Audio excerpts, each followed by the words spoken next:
Hello, this is Hamparian from the ANCA here in Washington, D.C. We've received some very troubling reports this morning of an Azerbaijani attack into Armenia, into the sovereign soil of the Syunik region of southern Armenia, with reports that Azerbaijani troops have moved as many as 3 kilometers into Armenia. This is shocking, a very troubling development, but sadly not a surprising one, given Ilham Aliyev, the Azerbaijani dictator's open threats. He has sworn to take Syunik by force if it is not handed to him. He has claimed all of Armenia, including Yerevan, as historic Azerbaijani territory. So he's acting on his open threats. He has not hidden his intentions, and nor is he tried to disguise his designs on the rest of Armenia. Having ethnically cleansed much of Artsakh, he is now targeting Syunik, and this is a cause for great alarm. And certainly one that we need to share. That alarm we need to share with our members of Congress, with the White House, with the executive branch, the legislative branch. We can start today by taking action at anca.org/call. anca.org/call. It's a very simple system. Go there, enter some information. You'll get an automated callback from our system, from the ANCA system, saying, we're going to connect you now to your member of the U.S. House of Representatives, the person who represents you in the lower body of the U.S. Congress. You'll get a short phone script. It's very, very brief, basically saying, I'm calling to alert you to this attack. Please take a public stand against this aggression and enforce Section 907 of the Freedom of Support Act. That's a U.S. law that prohibits U.S. assistance to Azerbaijan, but that President Biden, like presidents before him, has waived or suspended. This is particularly reckless in the wake of Azerbaijan's attack last fall. They have made it very clear that they will use every asset at their disposal to attack, to destroy, to depopulate Armenia. Providing arms in the wake of that war is highly irresponsible. It's also inconsistent with the president's own recognition of the Armenian genocide. On April 24th, he took a bold stand, a principled stand, recognized the Armenian genocide, but then before the ink was dry on that document, he green-lighted U.S. military aid to one of the countries that wants to finish the Armenian genocide. Genocide recognition comes with responsibilities. It comes with responsibilities, serious responsibilities. And one of those is not arming countries that want to finish that very crime. And that's what happened. And that's very, very reckless, and we need to stand up against it. The U.S. should be putting the brakes on Baku, not emboldening Baku.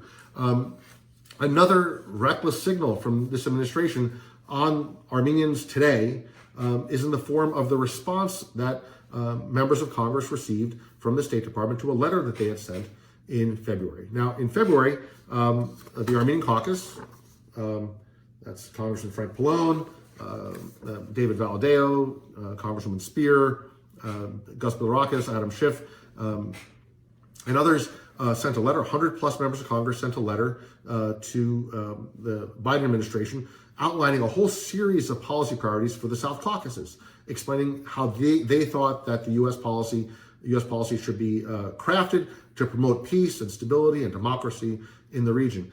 They received a response just a short time ago, over the past week, and it's remarkable for how dismissive it is of congressional concerns, even disrespectful to the role of Congress as a co-equal branch of government. The response, dated May 6th, and both of these letters are available on our website, dismisses, disregards, ignores, neglects 6 key points raised in the congressional letter. And the fact that a letter signed by 100 members of Congress can be answered, in such a, dismissive fashion sends the wrong signal. These letters are part of the public record. Aliyev reads them as much as we read them. And he sees in letters like that the U.S. is not prioritizing peace, or is not seeking to restrain Azerbaijan. And when I go through these 6 issues with you, I think you'll understand how grievous it is that our State Department is so dismissive on issues of security and safety of the Armenian people on our indigenous homeland. So number one, the members of Congress made a big point about the enforcement of Section 907. Now, President Biden himself, as a candidate, called on his predecessor, Donald Trump, to enforce Section 907. And yet, President Biden waived it or suspended Section 907 just hours after he recognized the Armenian genocide. Now, that sends a very, very reckless signal to a dangerous signal to Aliyev, who says, well, they talk about the Armenian genocide, but they're still, open to sending, military assistance my way, strengthening my army. So what message does he take from that? That's a very, very scary proposition. The U.S. should be enforcing Section 907. President Biden should be honoring his own campaign statements and enforcing this provision of U.S. law, and certainly not waiving it. So that's the fact that the letter that came back to members of Congress doesn't mention 907, doesn't even mention the fact that the president just waived Section 907.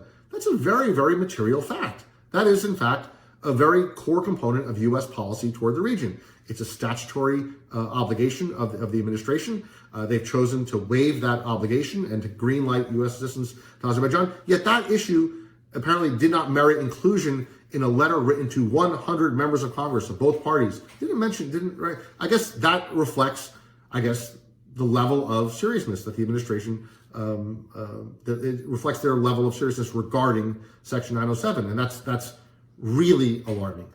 Really, really alarming. It's one thing to maybe, try to dismiss various American civil society groups or say, well, you represent this view or that view. This is 100 members of Congress weighing in on Section 907. And the answer they get is, we're not even going to talk about Section 907. That's not the basis for, a healthy dialogue on the subject, certainly between the executive and legislative branches. That's number one. Number two is the prisoners. The members of Congress, the 100 members of Congress, spoke very forcefully about the 200 plus Armenian prisoners who are still being held illegally.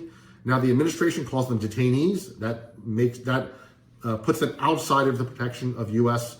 and international law. And that's a shameful thing, a shameful designation. It's basically Azerbaijan's designation that the U.S. has adopted, basically to avoid any responsibility for doing anything meaningful to demand their release. We welcome things on Azerbaijan's part, here and there when they might release one or two prisoners, over the course of many, many months. But the approach is that, well, we would welcome that act of kindness by Azerbaijan, not demand that they adhere to the international treaties to which they are signatories. So no mention of prisoners whatsoever in the letter. What does that say about the work being done? If they're not willing to even utter or write the word in a letter, are they in fact working on the issue? It does not seem to be the case, and we've seen no evidence that they are. Third is that the letter to members of Congress, letter from members of Congress rather, speaks very forcefully about Azerbaijan as the aggressor. The letter they got back from the State Department talks about the events of last year. No designation of responsibility. It's like talking about Pearl Harbor and talking about the events of December 7th, or the conflict between U.S. and Japanese forces in and around Pearl Harbor. No, the Japanese attacked Pearl Harbor. The Japanese were proud they bombed Pearl Harbor. They made no secret of it. It was something that they did, and we recognize them as having done, in the same way that everybody knows that Azerbaijan attacked Artsakh.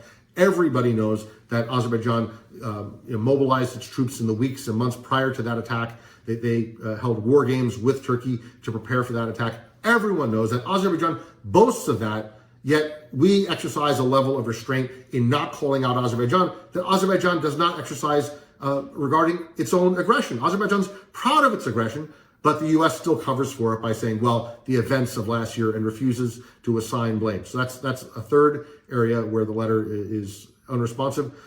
Fourth and fifth are the Azerbaijan's use of Turkish drones, which included U.S. parts, and prohibited munitions, such as white phosphorus and cluster munitions.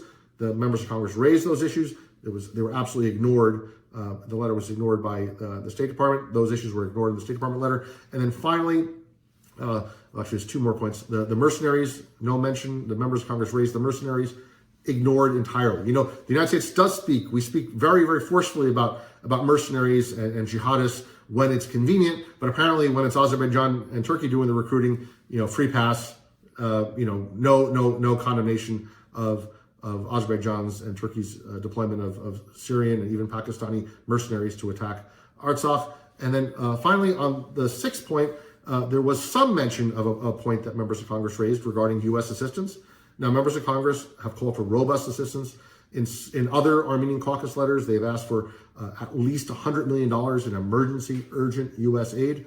The State Department letter does address the aid issue, right? Does address it, but really downgrades it. And the number they throw out is, well, we have over the last, I guess the last 6-8 months, provided $5 million to all those affected by the events of last year. And that basically boils down to a part of that going to the Armenians affected of it, part of it going to the Azerbaijanis affected of it. Let's assume it's a 50-50 split. Maybe it's 60-40, maybe it's 70-30 one way or the other. But in the end, it's $2, maybe $3 million for people on both sides, the Azerbaijani population and the Armenian population, about $2 or $3 million.